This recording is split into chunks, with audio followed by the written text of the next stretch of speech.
Grab a pen and paper, take notes, because guess what? If you still use Windows XP, and a lot of us do, then get ready for some changes, because Microsoft is not going to be supporting that program much longer, which poses a big security threat to anyone still using it. So what you should know and what you should do: always get help once a month from the guys at Claris Networks, Dan Thompson and Mike Smith, who we just call the tech guys. Good to see you. Good to see you. Okay, so first of all, let's start off with this, okay? For the newbies to the class like me, Windows XP, who typically is using that one? Right, so a lot of people are still using it. The way you know if you're using it or not, I think we've got a screenshot. You can go to your computer, click Start. There's a My Computer icon, and right-click that and choose Properties. And a little window will pop up and tell you if you're running Windows XP. Okay. So that is kind of your interface to your computer, how you get on the internet, you check your email, how you print documents. And there's a whole lot of people still using it. Why is it no longer going to be compatible with Microsoft? Well, it's not an issue of compatibility, it's an issue of support. So they're not going to release any more security fixes and patches to it starting April 8th.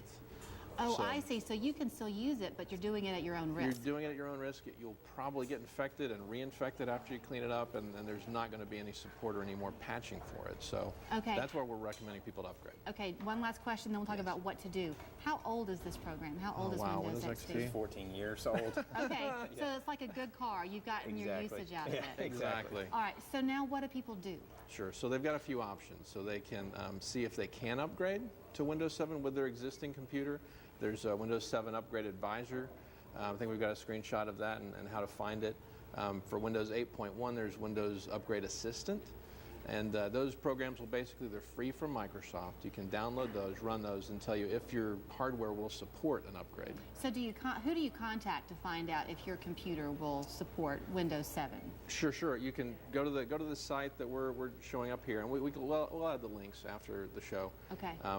And run this program. It's free. Okay. And it'll tell you if your computer will. So basically, if it's more than 5 years old, you probably ought to look for a new computer. All right, then Dan, let's talk to you about that, because you come on and talk price points a lot with things.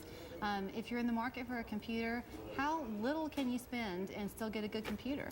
Oh, great question. So if you watch the sales, especially if you're paying attention to over at Best Buy, you can generally get in a new PC for around $400.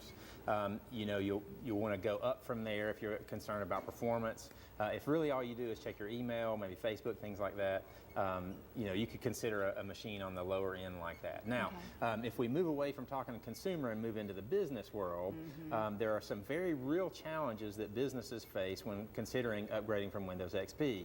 Generally, there's a budget issue, i.e. I don't have enough money to upgrade all my machines, or there's some application that I use every day that won't run on the newest operating systems. Oh, right. So we have to think creatively around that. We have a few options for companies. There's a program called App Zero. Your viewers can look into that themselves and buy it themselves, or we could implement that for them. And basically what that allows us to do is take an application that's designed to run on an older operating system and make it run on a newer operating system. So it kind of alleviates that one problem. Obviously, if there's a budget issue, this is just something that you got to put in your budget. I mean, I know it is expensive, especially if you're talking about upgrading multiple machines, but it's just something we have to do. As users of technology, you just have to keep them up to date. Because when you're talking about security, you're not talking, are you talking specifically hackers getting into your information, or are you talking about a virus that shuts down the whole operation? Both. All the above, yes. Both. Yes, absolutely. So nobody can afford that risk. That's exactly right. That's exactly right. And that's the message that we're trying to get out there, is just that this is a problem. You're either going to pay me now or pay me later, basically, right? So you can either pay to upgrade the machines now, or you're going to be paying technicians over and over and over again to keep fixing this machine. And this takes effect April 8th? That's correct. April 8th, they'll in support, yes. Okay. All right. So you have about 2 months, not quite, to get it done.